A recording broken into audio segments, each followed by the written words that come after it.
Alright guys, this is the help video for your final piece of writing for this essay. I was going to open the assignment page for you. So this is for 312, your body paragraph 2 and your conclusion. So this is going to come after your counter argument, which was 307. That's the one that was due last week. And then this is the last piece, guys. This is it. So you're going to write one more body paragraph and your conclusion. So this section, if you already finished body paragraph 1 2 weeks ago, the 2.08 assignment, then this is really easy for you. If you'll remember the first body paragraph, I told you we called it the long paragraph. That's the one where you had to give me your topic sentence, you had to give me a concrete detail, 2 sentences of commentary, another concrete detail, commentary, and your conclusion. That was our long paragraph, and we called it a 2-chunk paragraph. Okay, if you'll remember, we talked about chunk writing when we did body paragraph 1, and we said a 1-chunk paragraph was a topic sentence, a concrete detail, 2 sentences of commentary, and a concluding sentence.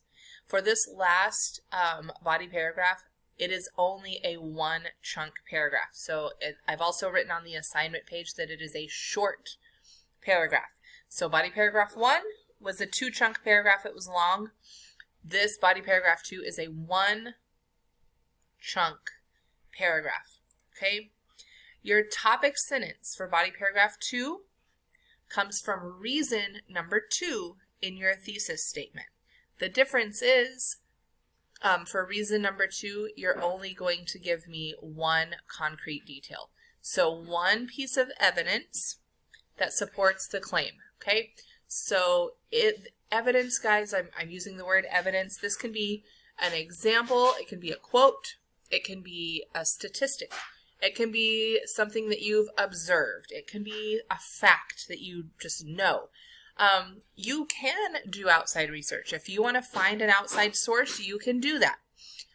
You can use the readings that we've had in the course. All of those things count as evidence.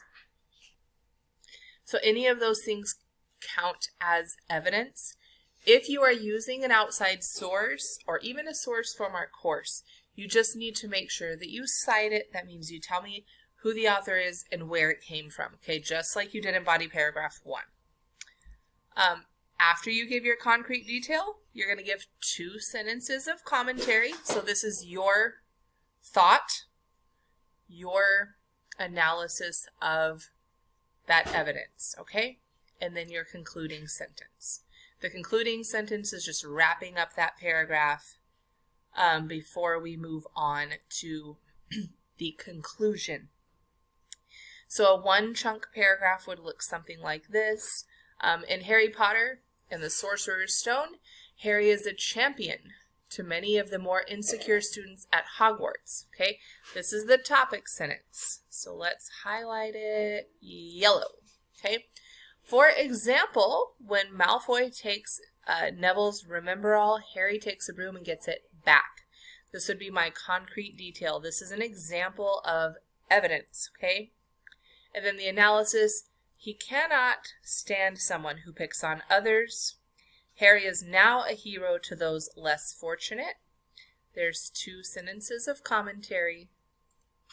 And then finally, he has found a place where he belongs and wants to protect the vulnerable. There's our concluding sentence at the end.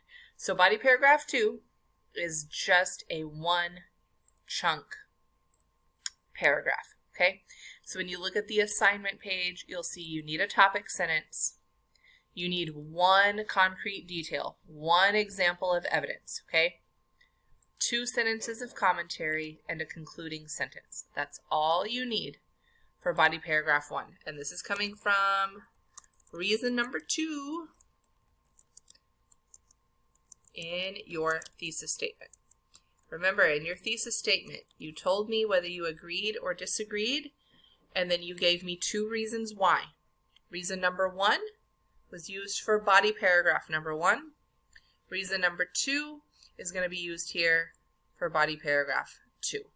Okay, so your topic sentence, one concrete detail, your commentary, and your concluding sentence. That's body paragraph 2.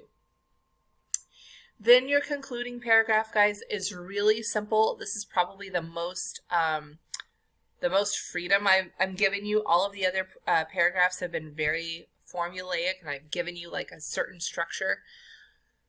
In the conclusion, it's really pretty simple. This is just wrapping up the paper, okay? So you want to provide a brief summary that touches on the high points of your topic, okay? We don't want to write another 6 or 7 sentence summary. We need 1 to 2 sentences here that just kind of wrap up what you've been talking about. So I'm going to say 1 to 2 sentences, no longer than that, okay? Then a callback or a call to action. What do you want the reader to do? You want the reader to agree with you, right? So a call to action. What can you ask the reader to do? Okay, this is where you might select an event or a fact and kind of bring it back to the reader's attention. And then your last sentence you can actually end with this call to action if you want to. This is where you ask your reader to do something.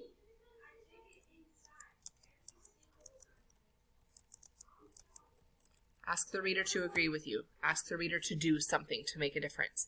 And then this is kind of an optional piece down here.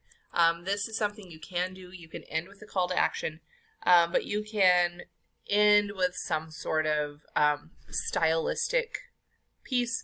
For example, here she says social media begins with one post. One post led to 100 potential disasters.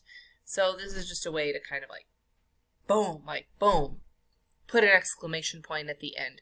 But the conclusion is actually what I'm going to be the least picky on. So I'm looking for 3 to 5 sentences total for your conclusion. Okay, and it's just wrapping up the whole thing, right? So body paragraph 1 is a 1 chunk paragraph, about 5 sentences. And then your conclusion is 3 to 5 sentences. And that's it, guys. That is going to be all for this essay. So if this body paragraph is giving you some trouble, you can go back and look at the help video for 2.08. I really went into more detail on the chunk writing. But if you already did 208, this body paragraph 2 should be really simple. It's basically just 2.08 again, but cut in half. I just need 1 chunk for this paragraph. All right, guys, good luck on this. I'm glad that we're finishing up here. You guys have done a great job.